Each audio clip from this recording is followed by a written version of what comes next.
Here we go, episode number 2. Episode number 2. So, like I said, I was a kid trying to figure out what to do with all this mess that we created, right? And we created it, but some of it was also created from our upbringing. Yeah.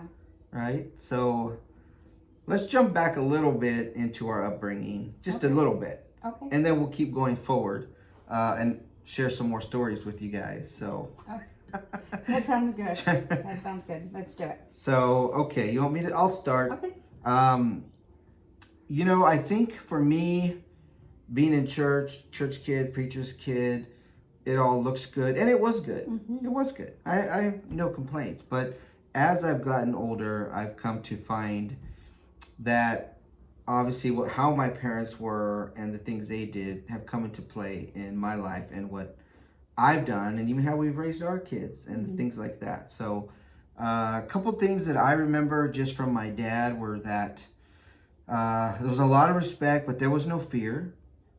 I still don't know how he got the respect that he commanded and earned. And again, he never yelled. He never screamed. I mean, he spanked us when we needed to be spanked. Sure. You know, there wasn't a lot of them, but it was really weird. Again, it's a mystery of how he got it and how he kind of brought us through.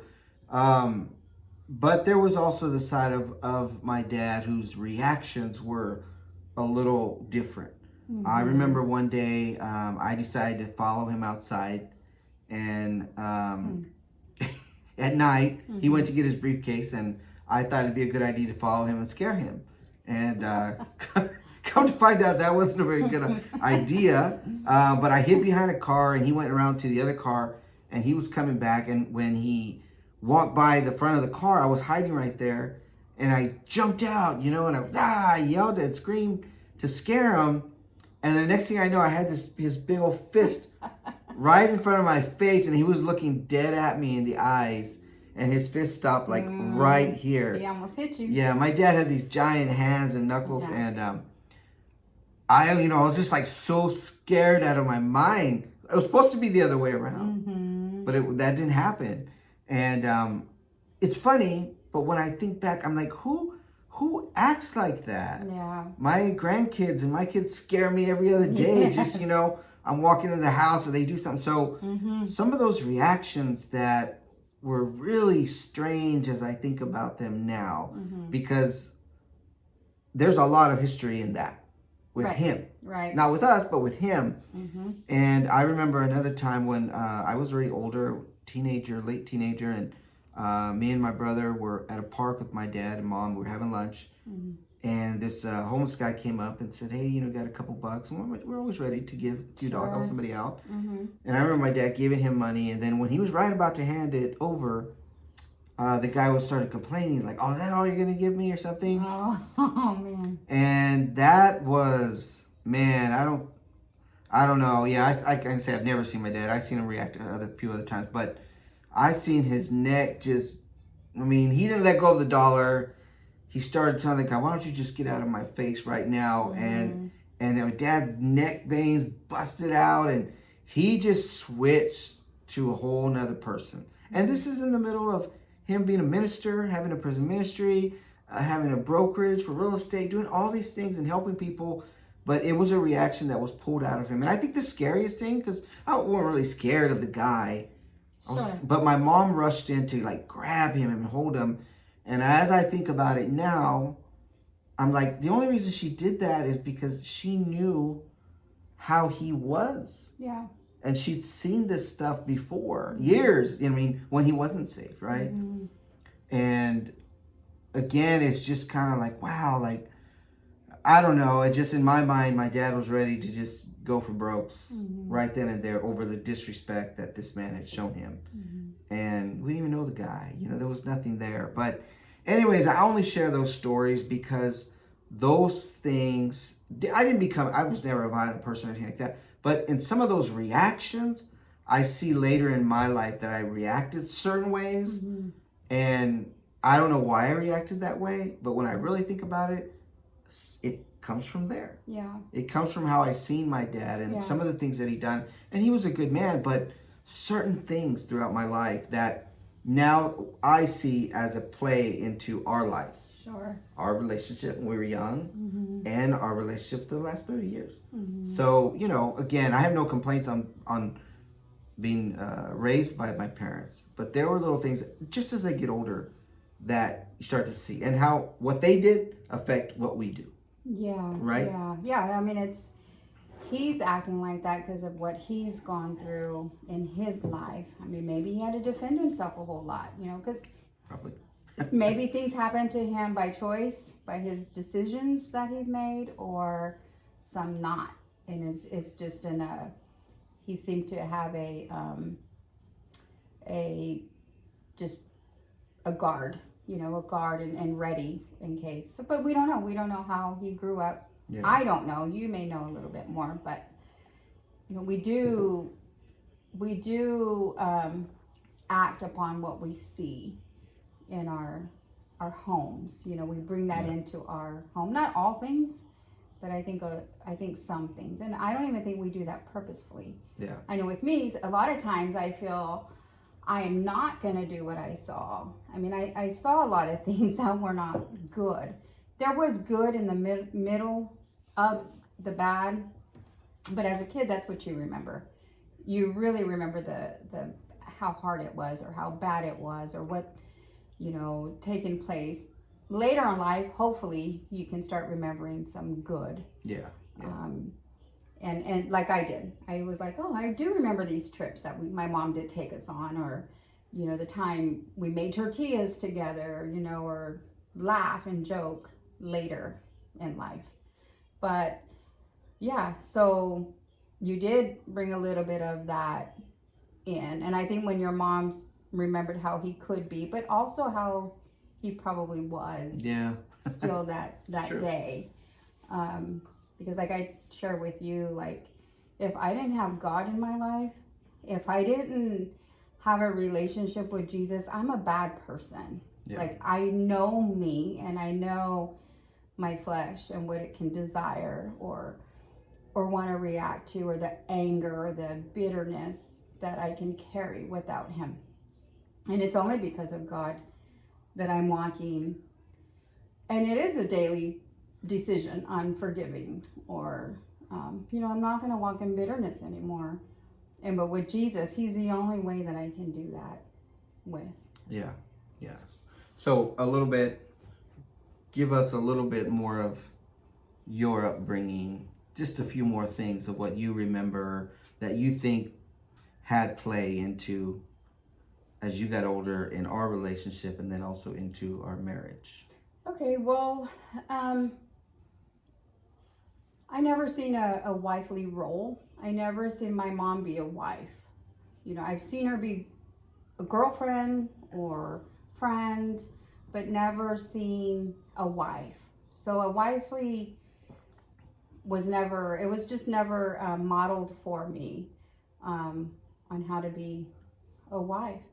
And what I did get modeled was, because my mom was not living as a Christian at that time. Later in life, she gave her life to the Lord, and I'm thankful for that. But growing up, I just saw her in survival mode. She was just surviving, and with all of us 6 kids that she was raising, it wasn't easy for her. And then she was selfish in there. She had her boyfriends, and some were okay and some were really bad.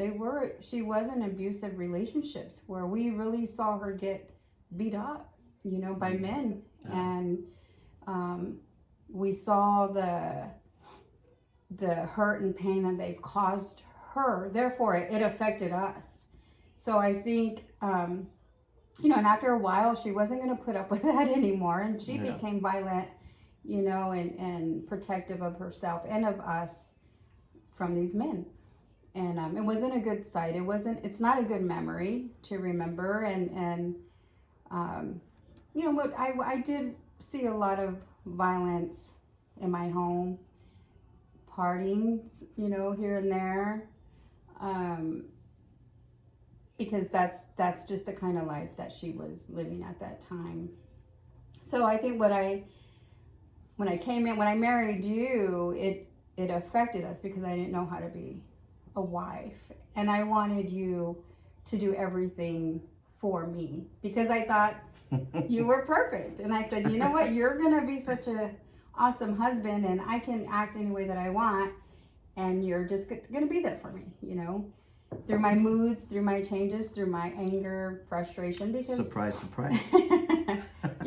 yeah. I mean, it wasn't modeled, so I had to learn, and I had to learn the hard way on how to be a wife, and I'm still learning. I'm still haven't reached the perfect wife that you deserve. You're close, babe. You're close. No, that's true. And then again, I remember you. I think by the time I came into the relationship and met your mom, and she was pretty tough. You know, she was a tough lady, and she just tell she wasn't gonna take anything, and it took a while to break her down. It took about a good 20 years maybe to break her down. Yeah, she was my mom. Yeah, you know, but again, like you said, those things we bring them in, and then we start to see how, and when we start reacting with one another, how all those things come into play. You know, when we argue and fight and scream. And I remember I'll never forget. I mean, it wasn't good. It's terrible to say, but I remember in one of our fights, somewhere along the way, you know, you would say something, or, well, you're not loving me this way or that way. And I remember one time I threw back, which was very mean, man. We're being honest, right? We're being real.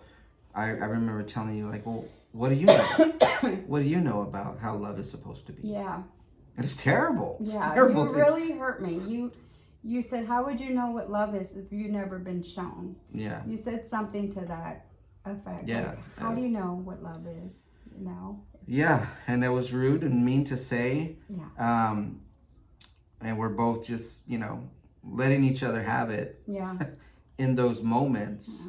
Yeah. So yeah, that was that was not good. I'm laughing now. I laugh to keep from crying. But you know, it causes those things to come out with maybe you're reacting certain ways where I'm just like, I don't want that reaction from you. So now my defense is to come back and, you know, use a powerful statement that is hurtful. It's hurtful, you know. So but man, there's a lot of that fighting and stuff that we've had in the years, but we'll backtrack a little bit more. And I think the last episode we left off was, you know, things are starting. We're in a relationship. We're now being physical. We're going to church. We're trying to be Christians in this young person environment with our friends. Yeah. And the church itself is you know, it's strict in certain ways. And we know we're not supposed to do wrong things, not just because of church, but just as a teenager, you know those things aren't right. Your parents don't want you being physical, being sexual, running off and, you know, by yourselves and doing whatever. You know, as a person, that once you start having sex, once you start, you know, hiding and sneaking off, that those things are wrong, Christian or non-Christian. But when you're trying to be a Christian, and you're going to church every week on every Friday night, every Sunday night, every Tuesday or Wednesday night for some meeting or practice or something that we did. You're in the choirs. You're you know, you're going to conventions, doing all these things that we would do, and yet in between all that, you know, we're having this relationship, and every time we take one step forward, it feels like we take two or three back. Yeah, there were times I remember feeling, you know what, we shouldn't be doing this. Actually, probably every time we disobeyed or had sex before we got married. That's right, you heard it here. We had sex before we were married. Yeah, and it's not funny. A good thing. No, it's really not, because I did carry a lot of guilt. Yeah.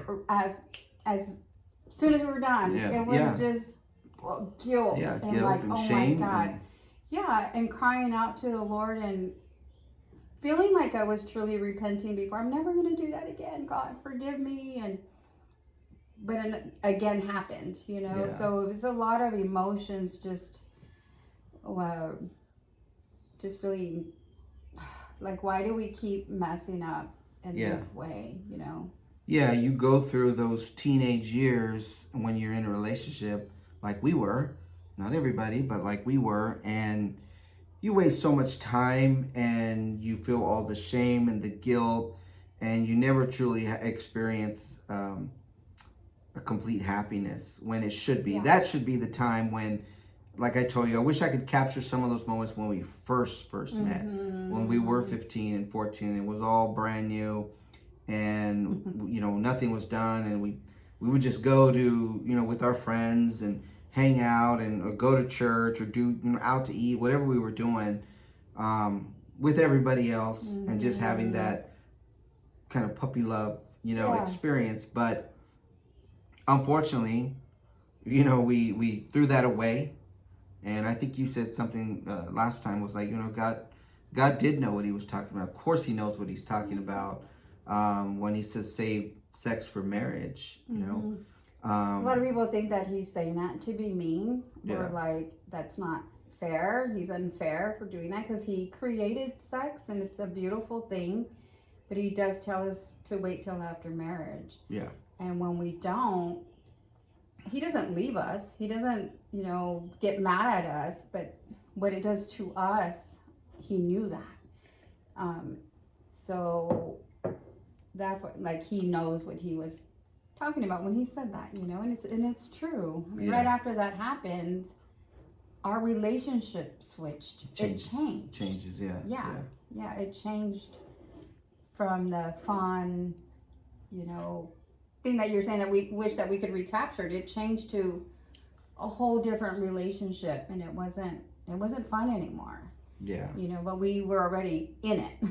Yeah, and you're right. You know, immediately you feel this guilt and this shame. At least we did. Yeah. I would venture to say most people do. If you didn't, man, you really got a problem. But no, if I think most do. But then, like you said, you just find it hard to stop. You say you're going to stop, you're not going to do that. Yeah. And then you're right back in the same boat.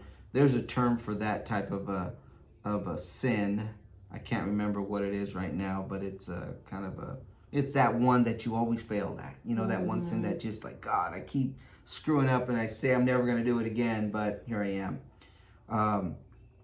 And then, you know, again, like we mentioned last time, all the fighting, the jealousy, the you know, he or she's mine, not you know, trusting each other. Don't trust. The hurt comes, you know, along with the fighting, and now you're hurting one another. And man, that just carries on, and we, next thing you know, we're, you know, like you said, we're 18 now, and I personally really came to a point where, like I said, I don't know if I said it last time, but I was just kind of done. I was like, I told God, I said, God, I love you, God, but I'm done with this church thing and the religion thing. Yeah, not so much. It wasn't the church. Right. It's the religion of it. Yeah. And I was tired of it. I just didn't. I was like, what am I doing? I'm just burned out on this thing, you know. And we really came to a point where it was like, well, I mean, if we're gonna get married, or we're just gonna break up and just don't ever talk to me again. Yeah. You know, and we opted for marriage and did it, and that wasn't the smartest idea. No, that wasn't the smartest idea. Like you said, we come into a marriage where we're hurt, where there's so many unresolved things. We think marriage is going to fix it. And it doesn't. No. And, you know, you think, oh, we're going to marriage, and then we can have sex and all we want. And now it's not the same. It's not fulfilling the way that it should be. Well, I know when we got married, we didn't even have sex. No. I actually ended up in the hospital because of nerves. I mean, there was just. We spent our honeymoon at the hospital. We we did. So it wasn't fun. It wasn't fun. That night that we got married, I wasn't looking forward to that night. Yeah. I really wasn't. There's a lot of reasons there. And I don't know if you were also, but I didn't remember feeling the joy that we should have felt when one gets married. Yeah. When people get married, and we've seen it in our own kids, they're just so happy and just so like, they're going to have a good time that night. And we lost out on that. Yeah. We really lost kind of out. threw that away. Yeah. And we did that. I mean, that was our own decisions. Mm-hmm. But when you do that, if you're in relationships, when you do that, you are throwing away something that's so precious and something that God did create. Again, this is not, we're not giving advice. We're telling you our story and what it did to us. If you don't see it that way, that's your prerogative. Yeah. But ours is that's how we felt. And, yet we're still 19 and 18, got married, and 2 weeks later, you're pregnant. 3 weeks later, I'm pregnant. 3 weeks later. Yeah, okay. 3 weeks later. So eventually we did have some fun. That's true. I got pregnant 3 weeks after we got married, yeah. And then, so we never really developed a good relationship because now it became about the baby. Yeah. And as it should. To me. I don't know about as it should. I mean, I told you you're going to hear some disagreements on this podcast. So once the baby came, it became all about him. And then he was premature, which that was a hard time for us, him being born early. Yeah. And almost not making it. So we had that hit us pretty quick, 9 months after we got married. Still unhealed. This was just another added thing. Yeah. That happened. So. Yeah. And amidst that, I mean, again, we're not saying that lives was the worst. Amidst that, we had fun even in there. We still had some fun. I remember when Norma was pregnant, when you were pregnant. Yeah. I'd work till like 10, 11 at night. And then I'd come home and you'd be waiting there. I'd be waiting for you. living with my parents. Yeah. In my bedroom. In your bedroom. And we were waiting to have me take you to McDonald's and buy you cheeseburgers because that's what you were craving. Yes. Yeah. And we played Super Mario on the Nintendo. We would play all night. And Donkey Kong. The boxing. The boxing was so much fun. That was a lot of fun. Yeah. So we're still kids. Yeah, and sometimes we would even sneak out. Well, it wasn't called sneaking anymore. But we would in our minds, it still was. Yeah, we would go 2 a.m. to go to the beach with our friends, so there was a lot of fun times. It wasn't all bad. It wasn't all bad, but you're just dealing with so much that we didn't need to deal with. Mm-hmm. But because we made the wrong choices, here come all this, and then now the baby's on the way, and it's all about work, and more work, and more work, to provide. Yeah.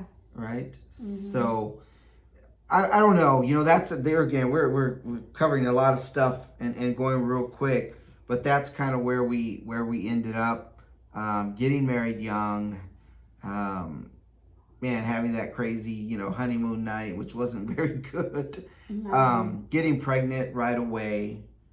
And you're right. Here we are, still not developing a relationship. We're just married now. And now we have the added pressure of a child coming. And we're still children ourselves. Yeah. Unhealed children. Yeah. And still fighting and bickering, acting the same way. Yeah. We're just married. Yeah. We're just married now and pregnant. Now we have more time because we're living together to be fighting. When we were dating, we lived separately. So that was, we got to go home and rest. Yeah. Yeah, exactly. But, yeah. And again, you bring in for us, it was church and all the while, like, you're trying to just make it look like it's all good and everything's good, and even some of that, like, and then our parents and my parents, and the first time I asked to get married, my dad laughed at me. Second time I did it, and he's probably thinking, well, you're gonna learn on your own, stupid, and and you sure did, had to get out there. But he kind of stood out the way unless he really, really had to be involved. But we just kind of started stumbling our way through life. Yeah, he kind of left us alone until we called on him, and then he was there when we needed him. Yeah. To step in. Yeah. So, anyways, we'll start to bring this little episode, I think, to a close. There's a lot of information there. Yeah. And we're probably forgetting half the things that did happen. But that's kind of after the dating and the fighting, the being physical and sexual and all, and then getting married and then getting pregnant with our first of 6. Yes. That was the first one, And but hey, we're still here. We're still fighting. We're still arguing. Norma likes to fight. That's why. Just because she likes to fight. Yeah, No. But yeah, that's just kind of our story. So hey, we want to say thank you for thank you. all those that checked us out. We're just doing this. We don't even know half the time what we're going to talk about. We just start talking. But those that have watched and those that have shared, we really appreciate you. And again, we hope that somewhere in there you relate. Some of you are family, and so you might just be like, what? That this is a story of Uncle Mark and Auntie Norma, or Theo and Thea, whatever you call us. Yeah. It's a little insight, and it will get more and more. But the ultimate goal is to hope that somebody will benefit just from the stories. I loved hearing stories. I think most people do. Yeah. Being real and raw and relevant on that. So. Yeah, and at the end of the day, it's just sharing our testimony, because like you just said a minute ago, we are still here and we're still married and our family's beautiful. Got grandbabies now. So it's just sharing our testimony. And I think that it will touch somebody. It has to, because it's all about God at the end of the day and what he's done for us. Yes, absolutely. And we know that. We know that it's God. God has done so much for us in our lives. Man, we've been through a lot, but we've also just evolved with God and seen his grace, seen his love, get a better understanding of who God is. Yeah. And God's no longer, scary. Yeah. There's a song out right now that says, I come to find out that you're not scary. Well, he's not. Yeah. And God can use people just like us, and he can use people just like you. Yes. There's a series we're hearing right now in our church. It's called Divinely Human. And the pastor's preaching about how all the people, the great people that God used that are the heroes of the faith, how they were so human and all the stupid things that they did. Yeah. And it sure does make me feel better when I hear that, to know that, hey, even at 50, still making stupid mistakes, still trying to figure out this life, but that, you know what, God can take all of our mess, excuse me, and use it. Yeah. And now we have this platform. Yeah. So we're going to take advantage and use it. So like we said last time, if you tried everything and everything's failed in your life, try Jesus. Jesus. We'll